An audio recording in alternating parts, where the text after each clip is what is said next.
RM Sotheby's is the world's largest collector car auction house by total sales. They are the preeminent market maker of high-quality collector cars and collections, regardless of size or complexity. By working in partnership with the Sotheby's team and its network of 80 offices in 40 countries, RM Sotheby's has established the largest client network of any collector car auction house in the world. Join the RM Sotheby's family by connecting with one of their car specialists at rmsotheby's.com or contact me directly at gstanley@rmsotheby's.com. LLC TLC is here to save you money on all of your vehicle purchases. LLC TLC will permanently register your classic cars in Montana to avoid any annual renewal fees. As your registered agent, they will handle everything for you so you never have to step foot in Montana. And as a listener of this podcast, LLC TLC is offering 30% off your entire package. Simply go to llctlc.com/classic or mention this podcast when you contact LLC TLC. All right, we're at Monterey getting ready for, what is it, Friday night? Friday night, and we got a bunch of cool cars set out here. I have Andy Reid joining us. How you doing, buddy? Good, thanks. All right, so you're quite the car guy. And it's my understanding that you did something maybe some might see as not appropriate when you were a child to get your dream car at the time. Is that right? Well, Greg, yeah, kind of it is. But I'm still kind of a child as well, so hence I'm in Car Week. So you're a grown-up child. So what did you do? So when I was 16, I was looking in the small ads of Road and Track, and there was a place called Hollywood Sports Cars, and they used to put ads in the back of the magazine, and they had a Ferrari. They had a bunch of Ferraris for sale with just what they were and what they cost, and they had a 330 GT 2+2 for $6,500. And I went, huh. And I worked at a Porsche shop. I bought a 912 in parts before they broke in 912 and got it fixed. That's why I got a Porsche shop job. And I called my boss and said, hey, I want to sell that car. Do we have anybody? And he goes, yeah. And so we sold it for $4,000, which is what they were really worth back then for a 912. And I was short money. I go, I want to buy, what are you going to do? I said, I want to go buy this Ferrari. And he went, okay, because he was a terrible enabler. I still know him. He's still a great friend. Terrible enabler. Part of my wedding Your party. best friends are terrible enablers. Yeah. That's probably why they're your best friend. He was my boss when I was in high school working at Porsche shop. So he's totally irresponsible adult, which I'm very grateful for. And so he goes, I don't know, you see if you can find the money. And so my college fund, my dad, I'm Robert Andrew Reid. My dad's Robert Andrew Reid. And I went down to the bank and I had the difference that I needed to buy this car in my college fund. So I signed both of our names and went to the bank and got cash, and my boss, Chuck Croto, and I drove from Tucson to LA and bought the car, and with my $2,500 of my college money and $4,000 of my Porsche money and the $2,500, all my college money, and drove it back to Tucson. Wow, okay, so you're happy on the way back, I'm assuming, but probably a little nervous, maybe? I told all my friends in school that I was going that week in high school, that I was going to go to LA and buy a Ferrari. Yeah. And they're all like, you're not going to do that. I'm like, yeah, I'm buying a Ferrari on Friday. And so I took Friday off and went to school. Now, they told their parents and other people, it got to be around I had a pretty small high school and private school, and South Point Catholic High School in Tucson. And they told their friends, and everybody else in the faculty was probably hearing about it, and they told their parents. And so on the way out there, we drove out. On the way out, I think that parents talked to parents and got to my parents. And so when I got home, I had like 2 soft suitcases with my clothes in front of the front door with a little note saying, I hope you like living in that car because you're not living here, you thief. Oh, wow. And so thank God it was a 2+2 and a 330 GT 2+2, Series 1 in Monterey, which is brown. Not the sexiest color, still hate the color, but with black leather and with no AC in Tucson. Yeah. I thought I would get girls with this car.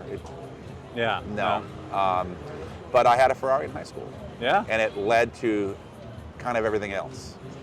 So how long did you have the Ferrari, and what was the reasons for getting rid of it? Well, I kept the car, and I called people, Patrick Otis, I love you, because when I was a kid in high school and needed a water pump, you'd send me a used one that worked, and you would answer my dumb questions on the phone, because there was no Ferrari mechanic in Tucson. And I could struggle through many things that broke. And I actually, in college, I had it for about a year and a half, and I had a Vespa as well because the Vespa was like $300 and the Ferrari didn't run a lot. And so my boss called me, Chuck. I went over to his shop and he said, hey, 88. He said, we should, you sell that Ferrari, we should sell that car. I was actually keeping it at his place. He goes, here's what we're gonna do, we're gonna paint it red, we're gonna sell it. And so we sold it at the top of the market right after Enzo died, about 6 months, 8 months later, and paid for school, paid my parents back, paid for an Alpha, paid for my housing, and went very well. So at what point did you mend fences with your parents? I had friends over, my parents passed away a few years ago, but about 2018, I had some friends, car friends over staying, we got a big house, and so they were staying at our house for Lime Rock, and they said, my friend Nick Smith, tell us about the Ferrari story, is that really true? And all my dad would say is, goddamn thief. So even though the money was paid back with interest effectively, it was never a subject. Nick was like, I want to know more, and he's like, and he just wouldn't say anything.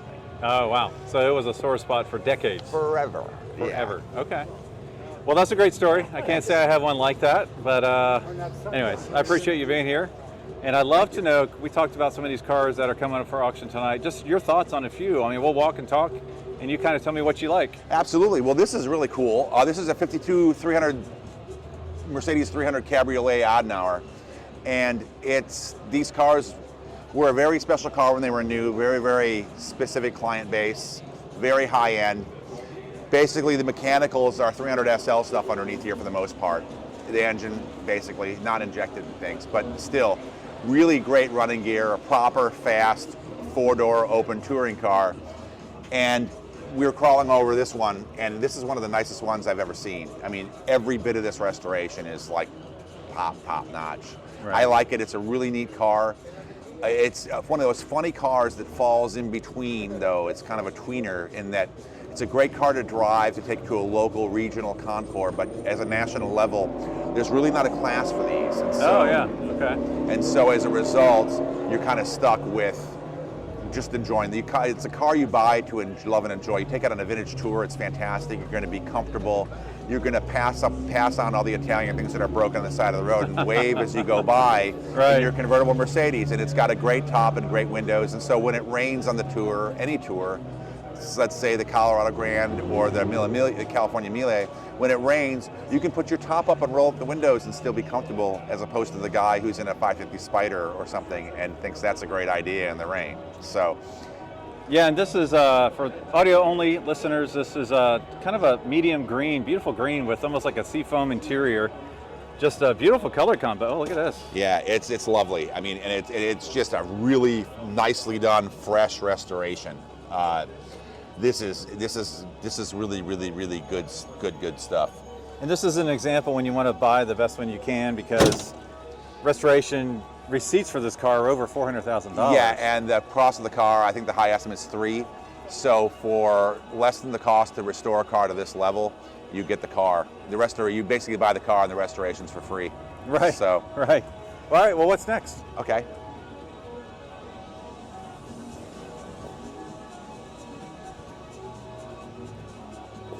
I'm going to talk about this because it's funny. Back in the olden days, you'd see cars like TRC, a lot of TR, back in the early 2000s when I first started going to RM in Monterey, my first year was 2002, you would see these in the parking lot. You'd see the inside cars were really beautiful and wonderful and things like that, Adenauer or better. But then you'd see like TR3s and TR6s in the parking lot, and I was actually doing a tour here the other day. I said, you used to see TR6s in the parking lot at RM, in the back lot for sale, and Healey's and things, and you never see that anymore. And then later that day, I'm walking around, I went, wait, there's a TR6 back there. And this is just a nice driver level TR6. It's a 76, so it's the end of the run. It's got these big bumpers, which just they don't really do much. They kind of just look stupid. Most people swap the bumpers out for earlier style bumpers, which is an easy swap. But these are a really good way to enjoy a true inline 6-cylinder British sports car. It doesn't get cheaper than this as far in the 6-cylinder inline six roadsters in the British world. I mean, the next level up kind of is an E-Type. So it's a lot of car for the money. Yeah, and this is an unrestored example, reportedly, very low mileage. Yep. You really don't see that on No, you don't, because they've all been restored. Most of them have been restored quite poorly. To find one that hasn't been messed with, it's pretty neat. I mean, this is a really nice smelling, nice feeling car. Looks like it's got 20-some thousand miles original on it, and I believe it. Because the paint this is old style paint. Yeah. It's not a 2-stage paint, it's a single stage. Right. So, all right, what's next? Let's go over here. And thanks for joining us. Now this is incredible. And this is incredible. It's a 36 Hispano Suiza J12 coach built car. And the coach builder is Fernandez Darren. And Roger and I were talking about this earlier today. Most of these cars in an enclosed car tend to be a bit stodgy. The open cars are glorious, but the closed cars like this tend to be a bit stodgy. Yeah. This is a phenomenal looking line. The rear line of this car flows in a way that's unlike any other closed top 4-door Hispano I've ever seen. Here's the other thing. This is a 20-year-old restoration. You talk about how restorations don't hold up. Well, they can if you get it done right. Kevin Kay, who I spent the morning with over at Quail looking at a DB5 James Bond conversion they did, which is fantastic, did this body. This has had 80 grand worth of work done by RM Sotheby's Restorations to make sure that all the mechanicals are set up. This is ready for the lawn at Pebble Beach. It won its class in Pebble Beach in 2002. And it's now time that it could come back there, because it could have come back 10 years ago, but 20 years later, this restoration, if you use someone like Tim McNair and give him a bunch of money to detail it and get it ready to go, is ready to hit the lawn again at Pebble, the way it was when it hit the lawn in 2002, which is kind of amazing. That truly is, and the estimate on this one's what? Yeah, 900 to 1.2 million. And this line back here is just dead beautiful. Yeah, it's just really fantastic. They need to clean it. You can ignore the bird poop? And go ignore the bird poop. But it's just an amazing car.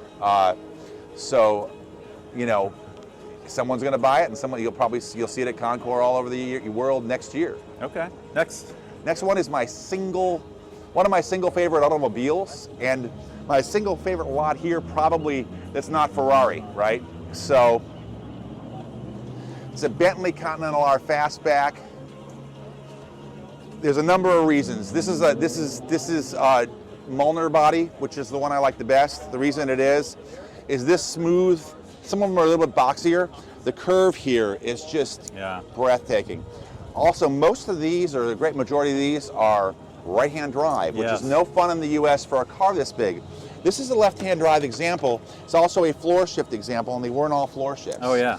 And a lot of fun. Look at the wood in here. Yeah. These were the epitome and the definition of a gentleman's express. If you were very well heeled and you wanted to cross the continent and you didn't want to take air travel because it was still primitive, you put your luggage in here and you took this at high speed across the pond, across the country to another, London to Paris or whatever, and you just get in there and drive. This has also got a factory operated motor, so it's even got more beans than the standard one. Now people say, wow, this is a really big car. I've got a friend who is a client of mine who has one of these in a DB5, and we went out in him. He took the DB5 and I took this. We flip-flop cars, and he was in the DB5, and he's a really fast driver. He's a former vintage racer and such. And I was able to get all over him with it, all over the rear end of him with this thing. And the only reason I backed off is I thought, wow, if these two cars hit each other, it's just going to be a big bunch of crunched aluminum. And they are amazing road cars. They feel like they're about a 60s car when they were a 50s car. This is a 53. Now we talked about the estimate. Estimates about 1 to 1.4, which seems a little light. It is light because in 54, this is 53. In 54, this car was wrecked, and in 54, this car was sent back to Bentley to have a new chassis and have its body fixed. So people go, oh wow, it's got a dirty Carfax, but one that was fixed by the factory in period. Right. It's not a rebody. It's eligible for Pebble. It's the factory did it. It's not like it's got Bob and Steve's restoration shop did it or body shop back in 54 did the car. Bentley fixed the car, and it's just a stellar thing. The other thing that's interesting is if you read the James Bond book Goldfinger, not the movie, the book. he drives one of these. And Not the Aston? Not the Aston. He drives a Bentley Continental R Fastback in what he called Whisper Silver. Oh, okay. And our friend Don Rose, who's a friend of RM Sotheby's, he worked here for years. He has an Aston that's painted what he called the best idea of what he thought Whisper Silver would look like. So, was there a real Whisper Silver offered? No, it was just a made-up thing by Ian imagination. Yeah, right? so he used his imagination based on what the writing was and created this color. Okay, I might not have gotten all this right, but you picked how many cars from the 50s? 3? Yeah. 1 from the 70s. All right, can you pick something post 1977? Oh yeah, let's look. There is one. There is one. So there's a bunch actually. Wonderful cat. So all my friends, I'm going to say this and everybody's going to hate mail me and go right ahead, everybody else does anyway. Everybody loves F40s. Oh, F40, F40, F40, F40. F40 is the coolest thing ever. The best Ferrari, the last great Ferrari is an F40. F50s, whatever. I've driven an F40. I've driven a bunch of F40s. I've driven a couple of F50s. I took one to Indianapolis for the Formula One race in 06. We drove out, 05 or 6, we drove out there in it. A friend of mine, we swapped cars and I took his, he took mine.